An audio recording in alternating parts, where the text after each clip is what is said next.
आणि मनसेचे नेते बाळा नांदगावकर सध्या एक पत्रकार परिषद घेतात. हेट जाऊयात त्यांच्या पत्रकार परिषदेमध्ये.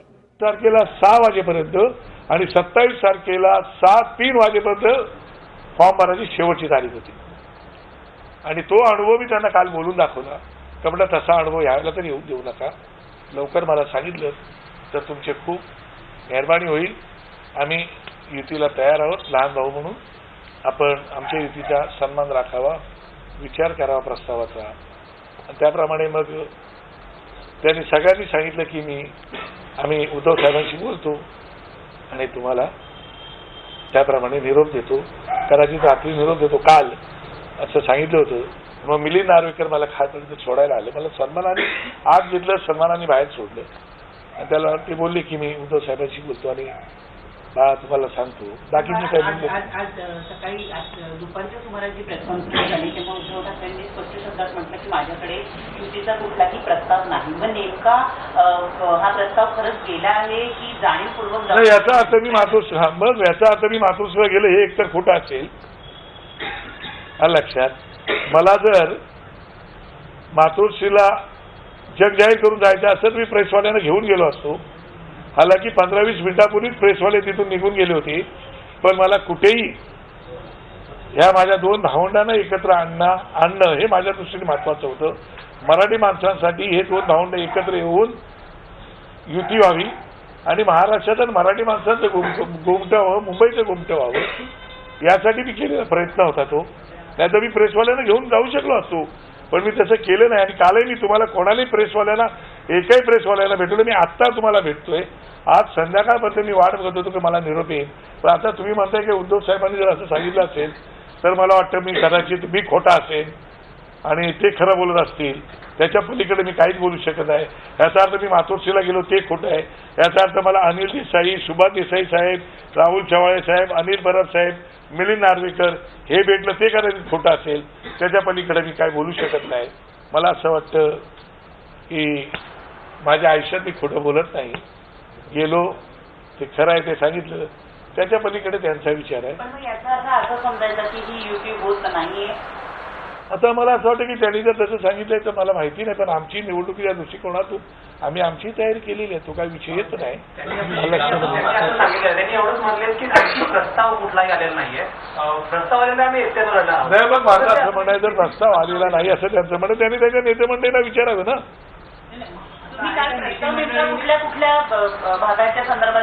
कुठल्या भागाचा प्रस्ताव नव्हता.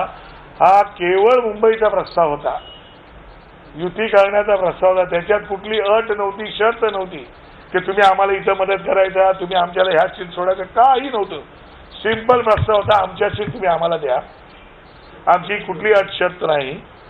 तुम्ही लहान भाऊ म्हणून आम्हाला ज्या सीट द्याल त्या सीट आम्ही घेऊ आणि पुढे जाऊ. त्याच्यावर सुभाष देसाईंनी मला एवढं सांगितलं होतं की मग तुमचे जे नगरसेवक आमच्याकडे सोडून आले त्याचं काय करायचं त्या जागेचं. त्यावर मी सुभाष देसाईंना म्हणालो होतो की त्या बाबतीमध्ये आपण निश्चितपणे चर्चेला बसलो की मार्ग काढता येईल. त्याची काही अडचण नाही. तुम्ही मला ज्यावेळेला सांगाल त्यावेळेला राजसाहेब आणि आम्ही निश्चितपणे मातोश्रीला येऊ आणि आपल्याशी चर्चा करू. नाही, राजसाहेबांना आता मी सगळी माहिती दिलेली आहे. ते म्हणाले की ठीक आहे तुझा तू काल जाऊन जो काय प्रस्ताव दिला होतास त्या प्रस्तावाची सगळी माहिती दे. त्यांना जेव्हा बोलायचे त्याला बोलतील ते. तो काही विषय नाही. पण मी मुंबईच्या हितासाठी, कारण राष्ट्रीय पक्षांना राज्यांची अस्मिताची काय पडलेली नसते लक्षामध्ये. आणि म्हणून आम्हाला वाटत होतं की राज्याची अस्मिता आमच्या दृष्टीने महत्वाची आहे. मराठी माणूस महत्वाचा आहे. आणि म्हणून ही मराठी माणसं एकत्र येऊन कुठेतरी मुंबईमध्ये आपल्या हक्काचं माणूस असावं तेवढ्यासाठी तो विषय होता. खरं तर ज्या पद्धतीने तुम्ही पुढाकार घेतला खरंच एक मंचाकडून तुम्ही हात पुढे केला होता. काल तुम्हाला सन्मानाने आत घेतला आणि बाहेरही सोडलं. पण आज उद्धव ठाकरेंनी कुठेतरी हा प्रस्ताव आम्हाला आलाच नाही. म्हणजे याचा अर्थ शिवसेनेला तुमच्यासोबत युती करायची नाही असं समजायचं का? आता ते मी कसं सांगू शकतो. त्यांनी जे काय सांगितलं ते मी काय ऐकलेलं नाही. तुम्ही आता सांगताय ते मी मानतोय म्हणून म्हणालो. कदाचित मग मी खोटं बोललो असेल. मी जाऊन आलेलो असून सुद्धा मला भेटले सगळे तरी पण मग मी गेलो नाही असं होतं ना. म्हणजे मी जर तुम्हाला घेऊन गेलो असतो तर मग ते सत्य झालं असतं. पण मला ती प्रसिद्धी नको होती. जे आपल्या घरातलं कुटुंबातलं होतं जाऊन भेटावं यावं मी त्या कुटुंबाला माझा समजतो लक्षामध्ये. आणि म्हणून तुम्हाला भावंडांसाठी बाळासाहेबांना दिलेला मी एक तो शब्द होता, त्यासाठी मी प्रामाणिकपणे तो प्रयत्न करत होतो. कदाचित त्याच्यात मला यश आलं नसेल. आशिष शेलार सारखं बोलताना असं म्हणतात की शिवसेनेला अहंकार झालेला आहे, त्यांना असं वाटतं की त्यांची खूप जास्त जागा येणार आहे म्हणून त्यांनी भाजपला एक तुच्छ वागणूक दिली. अशीच काहीशी वागणूक मनसेला सुद्धा मिळते. मी तसं म्हणणार नाही, पण मला एक कळत नाही की आणखीन आमच्या याच्यापेक्षा काय वाईट होणार आहे. आता जी परिस्थिती आमची आहे त्याच्यापेक्षा आणखीन काय वाईट परिस्थिती आमची आहे. तर बीजेपीची परिस्थिती मी पाहिलेली, शिवसेनेची परिस्थिती मी त्या काळात पाहिलेली आहे. मी त्या दिवशी बोलता बोलता बोललोच होतो ना, शिवसेनेचा पहिला आमदार यायला 16 वर्ष गेली हो. ती फेज असते, होते एखादी. पण बाळाजी एक असं आहे की तुम्हाला मातोश्रीवर जायला उशीर झाला असं वाटतंय का? उशीर व्हायचं काय कारण आहे मला कळतच नाही. परवाकडे शिवसेना बीजेपीचं युती उत्तम होती, परवाकडे मुख्यमंत्र्यांना भाषण झालं त्याच्यानंतरच मी गेलोय. तेव्हा त्यांचा जो आलबेल चाललं होतं, आता त्यांचा जर आलबेल असं तर आमचा विषयच आला नसता. त्यांचा आलबेल नाही, त्यानंतर ती एकमेकांची अवकात काढण्याचा विषय आला. त्यामुळे माझ्यासारख्या मराठी माणसाला चीड येणार ना हो. हा केवळ माझ्या चिडीचा विषय नाही, हा मुंबापुरी आणि महाराष्ट्रातल्या लोकांच्या चिडीचा विषय आहे. काल जेव्हा तुम्ही गेलात तेव्हा उद्धव ठाकरे घरीच नव्हते की ते तुम्हाला भेटले नाही? तुम्हाला काय वाटतं जर मला वाटतं ते घरी होते तर ते त्यांची नेते म्हणून, मी पण छोटा माणूस आहे ना हो, मी कुठे एवढा मोठा कार्यकर्ता आहे. मी एक छोटा कार्यकर्ता, आता छोट्या कार्यकर्त्याला त्याची नेते मंडळी मोठी आहे ती भेटली, मी आपला छोटा कार्यकर्ता म्हणून गेलो होतो. त्याच्यामुळे आणि मातोश्रीला जाणं मी माझं भाग्य समजतो ना. पण उद्धव ठाकरे जर भेटले असते तर परिस्थिती वेगळी राहिली असती असं कदाचित त्याला मी आणखी गोष्टी सांगू शकलो असतो, कदाचित. कारण माझं असं म्हणणं नाही की उद्धव ठाकरे वाईट माणूस आहे म्हणून, कधीच माझं तसं म्हणणं नव्हतं, चांगलाच माणूस. काल होता आधी तसंच म्हणणं माझं. तुम्ही म्हणताय की उशीर नक्कीच झाला नाही तुमच्याकडून प्रस्ताव यायला, पण आणखी नाही वेळ दिली नाही. मनसे पुन्हा एकदा काही प्रयत्न करणार नाही, पुन्हा एकदा व्यवस्थित प्रस्तावानुसार काय प्रस्ताव काय देतो, साधा एक ओळीचा प्रस्ताव आहे, आणखीन काय प्रस्ताव देणार. मी कुठलंही काय बोललो नाही. आम्हाला ही जागा पाहिजे, इथं आम्ही तुम्हाला मदत केली, तिथे आम्हाला मदत करा, या पट्ट्यातल्या आम्हाला जागा एवढ्या सोडा, त्या पट्ट्यातल्या जागा तुम्हाला एवढ्या घ्या, एवढ्या जागा आम्हाला पाहिजे, 227 मधल्या आम्हाला एवढ्या द्या, असं काहीही नव्हतं. सिंपल एक लाईनचा प्रस्ताव दिला होता, त्याच्या पलीकडे प्रस्ताव काय आणखी देणार. ज्यावेळी राज ठाकरेंनी 7 फोन करून सुद्धा तुम्हाला रिप्लाय दिला नाही, तेव्हा असं वाटलं नाही का बाबा? तरी पण मला वाटलं ना की मी त्या कुटुंबातला माणूस आहे, माझं कर्तव्य तर मला करायलाच पाहिजे होतं. नाही तर माझं मन मला खात राहिलं असतं की मी काहीच केलं नाही. मला वाटलं नाही, आपल्याला जायला पाहिजे. आणि म्हणून मी सकाळपासून मी अनिल देसाईची सकाळी बोललो, आला की अनिल देसाईची मी सतत बोलतोय.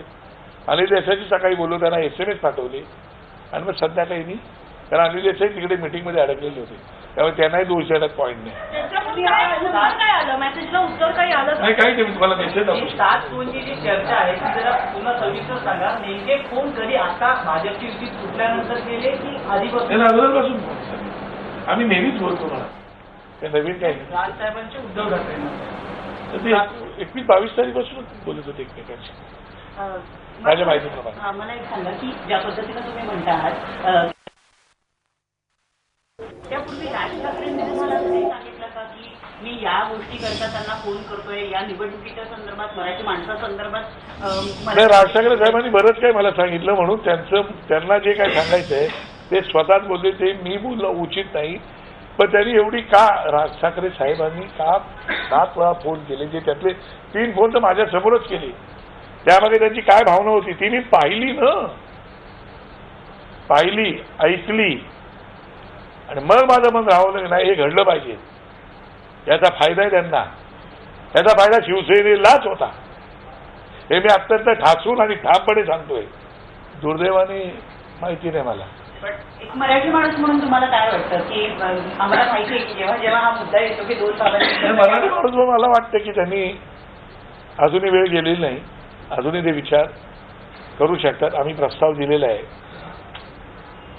आता जवळजवळ 6:30 होत आले लक्षामध्ये, म्हणजे कालपासून आता जवळजवळ 24 तास मी एकही शब्द बोललो नव्हतो. तुम्ही काल मला केवढं शोधत होता, पण मी बोललो नव्हतो का, तर काही संयम बाळगायला लागतं, त्यांच्याकडून काहीतरी येईल. साहेब नव्हते मुंबईत, आणि म्हणून मी पेशंट ठेवून होतो. पण कालच्या मीटिंगमध्ये काही वेळ ठरले की या 2-4 दिवसांमध्ये काय तो निर्णय होणं अपेक्षित आहे, कारण एबी फॉर्म द्यायचे आहेत अजून मनसेच्या अनेक. नाही आम्हाला आमचं सगळं तयार आहे हो, आमची तयारी आहे, तो काही विषय नाही आहे. पण ते साहेब स्वतःच बोलतील मुंबईसाठी त्यांनी काय ठरवलं होतं ते स्वतःच ते बोलतील. तुम्ही खरं तर मध्यस्थी केली बाळासाहेबांचं स्वप्न आहे असं तुम्ही सांगितलं.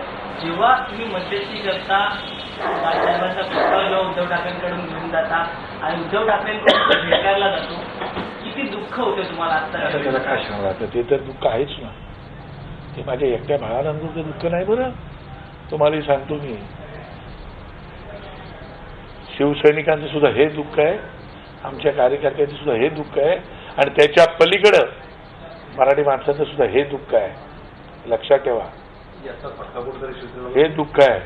आणि ते तुम्हाला मी निश्चितपणे सांगतो, जे काही ते झालं नाही तर तो माहिती नाही मला काय होईल ते, पण ते चांगलं झालं नाही एवढं मी सांगतो.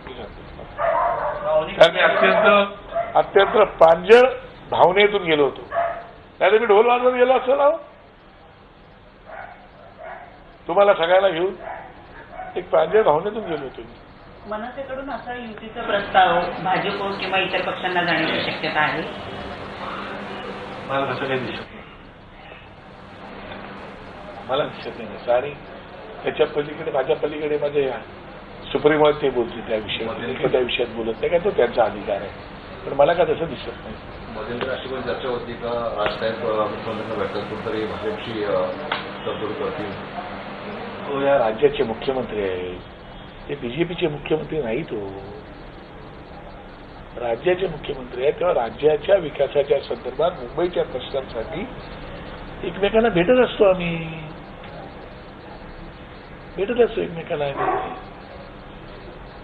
मी त्यांना परवा SMS पाठवला होता, किती ओरडता तुम्ही, तुम्हाला दाखवू का SMS? मुख्यमंत्र्यांनी मी SMS पाठवला होता, तुम्ही खूप ओरडता, ओरडू नका, नॉर्मल बोला. माझा गळा म्हटलं 4 वेळा ऑपरेशन झाले माझं गळ्याचं, सभागृहात असंच भाषण मोठ्या मोठ्याने करून, तर तुम्ही ओरडू नका. 4 वेळा माझं ऑपरेशन झालंय, तुम्ही काळजी घ्या, टेक केअर. त्याच्यावर त्यांनी मला उत्तरही पाठवलंय, होय बाळासाहेब म्हणून. आता त्याच्या काय ते राजकारणाच्या पलीकडे असतं, असं नसतं कधी ते.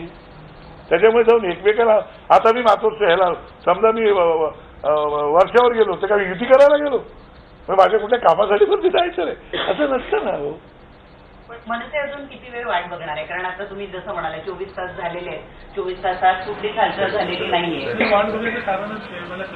त्यांनी ठरवायचं ते. आम्ही तर आमच्या आता साहेबांसोबत बसून आम्ही 1-2 दिवसामध्ये आमची एबी फॉर्म वगैरे सगळं आम्हालाही द्यायचे. पण वेळ गेलेली नाही, मी म्हणालो वेळ गेलेली नाही. मी एवढं ठामपणे सांगतो की यात शिवसेनेचा फायदा आहे, त्याचा त्यांनी अजूनही विचार करा. बाकी मी काय बोलत नाही. राज ठाकरे हे स्वतः मातोश्रीवर जाण्याची शक्यता आहे का या गोष्टीसाठी, की उद्धव ठाकरेंच्या भेटीसाठी? ज्या अर्थी राज ठाकरे साहेब त्यांना फोन करत होते, याचा अर्थ एवढाच होता की कदाचित त्यांचं बोलून त्यांचं नक्की काय आहे ते बोलले होते. राज ठाकरे साहेब निश्चितपणे मातोश्रीला गेले असते अशी माझी पूर्ण खात्री आहे. आता मनसेची परिस्थिती खरंच खूप वाईट आहे का? कारण नेहमी असं म्हटलं जातं की मनसे एकटी लढेल. आज तुम्ही युतीचा प्रस्ताव घेऊन जाता आहे शिवसेनेपुढे, कोणाची परिस्थिती नेमकी वाईट आहे? वाईट मी तुम्हाला बघायचं एक वाक्य बोललो, आत्ताची आमची परिस्थिती त्याच्यापेक्षा आणखी काय वाईट होणार आमची परिस्थिती? मी काय म्हणालो, परिस्थिती वाईटचा विषय नाही, ह्या फेज असतात. माझं म्हणणं काय, पण आम्हाला वाटलं की नाही, मुंबईच्या हितासाठी, मराठी माणसाच्या हितासाठी कुठेतरी 2 पावलं मागं जाणं गरजेचं आहे आणि आपण जाऊया म्हणून आम्ही गेलो. नांदगावकरजी, तुम्ही मध्यस्थी केली, पण काय वाटतं कोण ह्या युतीच्या आड येते? मी कसं सांगणार आता ते, आता मी नाही सांगू शकत. काल पण आमच्याकडे कोण युतीच्या आड येणारा कोणच नाहीये, एवढं मात्र निश्चित. ज्या अर्थी मी जाऊन आलो काय, त्याचा अर्थ आमच्याकडे आड येणारा कोणी नाहीये, एवढं निश्चित.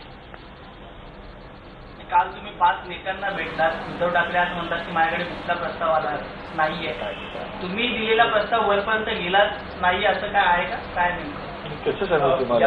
याला लागूनच एक प्रश्न असा आहे, आज राहुल शेवाळने असं देखील सांगितलंय की मनसेकडून युतीची जी चर्चा सुरू झाली हा एक राजकीय डाव असू शकतो, जाणीवपूर्वक एक कोणीतरी पेरलेला आहे, याबद्दल मनसेला काय वाटतं? आता राहुल शेवाळे साक्षात काल तिथे उपस्थित असताना जर ते असं म्हणत असतील तर देव त्यांना त्याच्या पलीकडे मी काय नाही बोलू शकत, का ते स्वतः सेनेकडनं टाळीला प्रस्ताव मिळालेला नसला तरी सुद्धा मनसे अजूनही आशावादी आहे. युती संदर्भात छोटा भाऊ म्हणून आम्ही प्रस्ताव नेलेला होता, बिना अटीचा हा प्रस्ताव होता. शिवसेना अजूनही विचार करेल अशी आशा मनसेला वाटते.